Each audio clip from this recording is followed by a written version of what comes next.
Thank you very much. It's now my pleasure to introduce Donato Tramuto.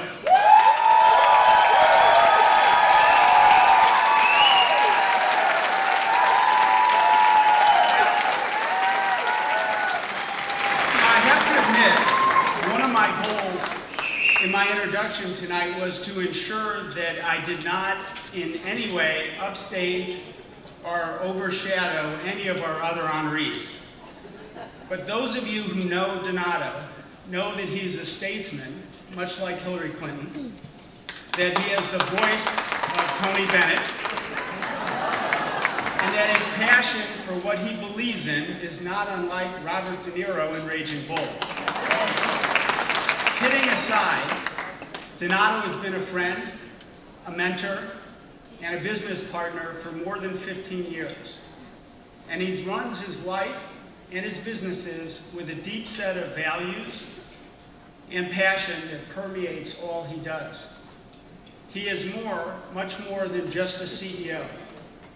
He is a CEO who cares, who understands that life is not about what you get, but about what you give, and someone who truly makes a difference. In 2011, Donato met with Kerry Kennedy to discuss an idea that was just taking shape. What if there was a way to empower doctors and nurses by giving them a mobile health tool and the training they needed to improve the health and care of some of the poorest and some of the most underserved areas in the world? As Robert Kennedy said, why not? And Healthy Villages was born. Healthy Villages provides a series of cutting-edge medical applications that don't require the internet. In Luala, Kenya, Healthy Villages help reduce infant mortality by 50% in 1 year.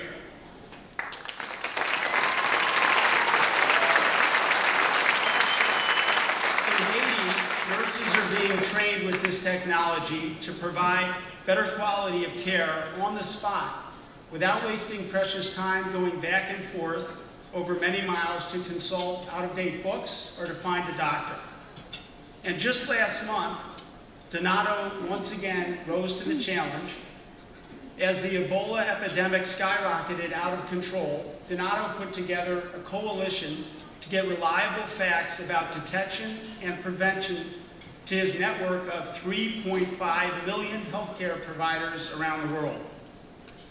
Donato's passion for helping others, his drive to make the world a better place, whether through his company, his foundation, or Healthy Villages, is nothing short of remarkable. Let's watch Donato in action. Please look to the screen. Your kind of method help people identify that? Well, what we're proposing here is you have your clinical trials data right now, and what we're trying to do is provide information around drug safety. And as you know, Donato was driven by his own personal experience, but because of his hearing difficulties, and he has profound hearing loss. People just didn't expect much of him. They didn't think he was going to go very far. for those years that I had no hearing, what I had people say to me is that you won't be anything in your life. And I could have subscribed to that. So when you have had an experience like that and you understand your character, you understand never to give up. I've known Donato Tramuto for many, many years, and Donato just seemed to be the type of leader that I've gravitated towards, and he's running the type of company that I wanted to be a part of. Initially, the Tramuto Foundation was designed to provide scholarships to local students. Subsequently, it began to expand to include other types of organizations on the international scale. The desire to assist others is just very strong in Donato's character. I had reached a point in my career where I wanted to know that doing business and doing good don't have to be separate endeavors. With Physicians Interactive, I was fortunate enough to find exactly that. The great work that's happening with Healthy Villages. Healthy Villages is about collaborating with organizations anywhere in the world to provide them with information and clinical content that will allow them to treat effectively patients and save lives.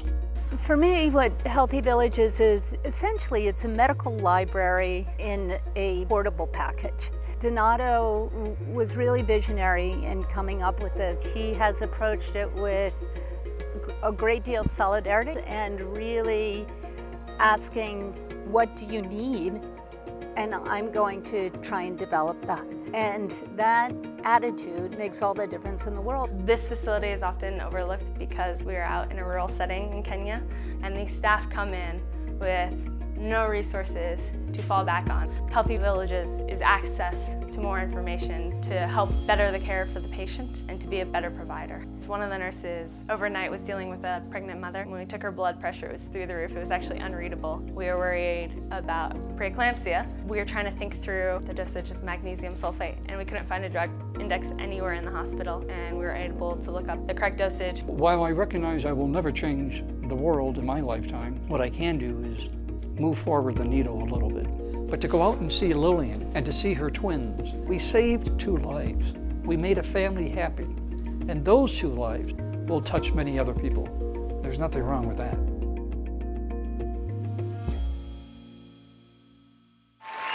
Ladies and gentlemen, please welcome Donato Tramuto to accept the Ripple of Hope Award presented by Echo Kennedy.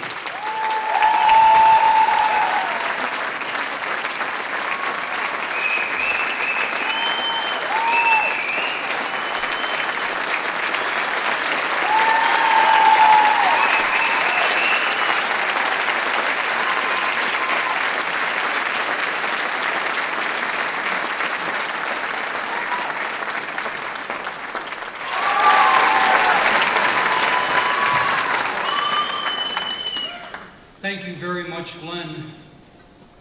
First, I want to single out my most heartfelt appreciation to the matriarch of this remarkable family, Ethel Kennedy.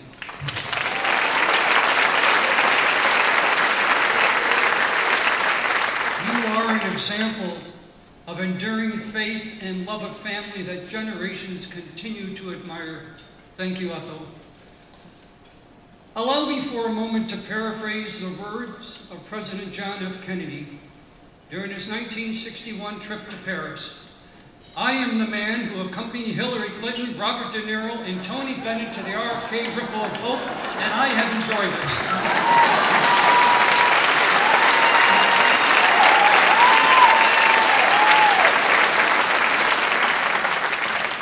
My sincere congratulations to these 3 great Americans. It is indeed an honor to stand here tonight with them. To Kerry Kennedy and the entire RFK board, to the nearly 350 associates of Physicians Interactive, the company I am honored to lead, and whose work and commitment to state-of-the-art technology is mobilizing change across the world.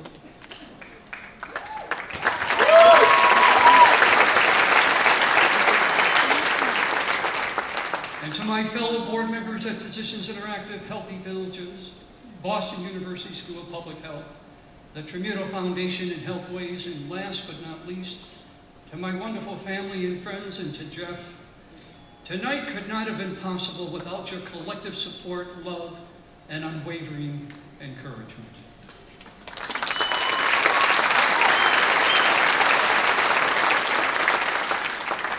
And so, ladies and gentlemen, I accept this award tonight, not as a recognition for what has been achieved, rather I humbly accept it as an affirmation for what remains to be accomplished. For in our lifetime, 1 billion people will go to their graves prematurely because they never had access to a healthcare worker. Of that cohort, 6 million children die because they lack access to vaccines, antibiotics, and clean water. Some may say this is not our problem. I disagree. The Universal Declaration of Human Rights states that healthcare is a basic right of all people.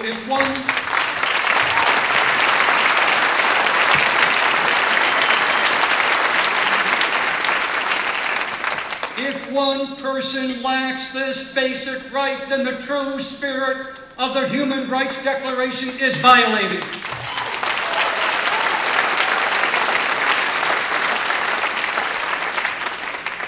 Sadly, those ideals which Robert F. Kennedy so strongly supported are violated every day across the globe. In South Sudan, our world's newest country, with a population of 9.5 million people, 2,000 maternal deaths occur each year per 100,000 live births. A pregnant woman faces nearly a 1 in 7 chance that she will die generating new life, leaving her husband to care for an entire family. With those odds, who among you in this room tonight would be content to trade places with a mother or father in South Sudan? To quote Dr. Martin Luther King, in the end, it is not the words of our enemies, but the silence of our friends that we remember. When it comes to global health, we can no longer afford to be silent. In that spirit, we launched Healthy Villages in 2011 with a coalition of business and nonprofit supporters because we believe that a collaborative approach and modern technology could quickly address what faith had not yet done, and the results are astonishing. Through our partnership in a rural community in Kenya, infant mortality has been reduced from 100 deaths per 1,000 births to less than 35.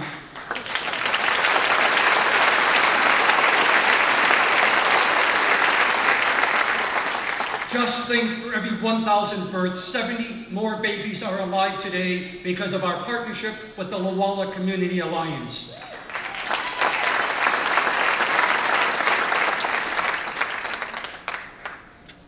To visit communities in Africa and in Haiti as I have, is to be reminded that the life we live is temporal, and that our greatest responsibility is to love and to accept each person. My own journey to that epiphany began 50 years ago this month, when at the age of 8, I suffered an infection that contributed to a severe hearing loss and a speech impediment that lasted for nearly a decade. Bullied and denied the right to be heard, I entered into the quietude of an intellectual curiosity that was fueled by the writings of Senator Robert F. Kennedy. To this day, I admire Robert Kennedy more than just for the person he was. Rather, I embrace the remarkable courage he embodied to move a generation, indeed a whole world, to grasp that the key to progress is acceptance of one another's differences. And in my own suffering, I learned, if you pursue the hope inherent in the present, rather than bemoan your limitations, you will undoubtedly improve the future for yourself and others. That even in the most prolonged period of darkness, you can walk in the light of greatness and be the catalyst for hope and change. As Americans, we all share a common heritage of people who hope for a better life for themselves and their families, who were willing to take a great risk to achieve that dream. Just like my beloved Italian parents, Gerald and Martha from upstate New York.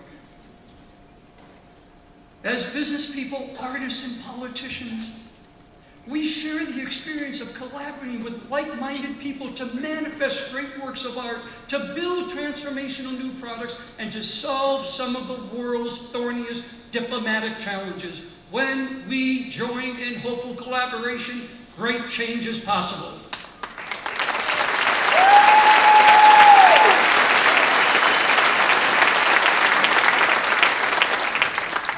American businesses in particular need to hear this. For too long, we've nurtured the misguided notion that a good business serves only its own interests. I contend that businesses should expand the definition of self-interest to include serving the common interest.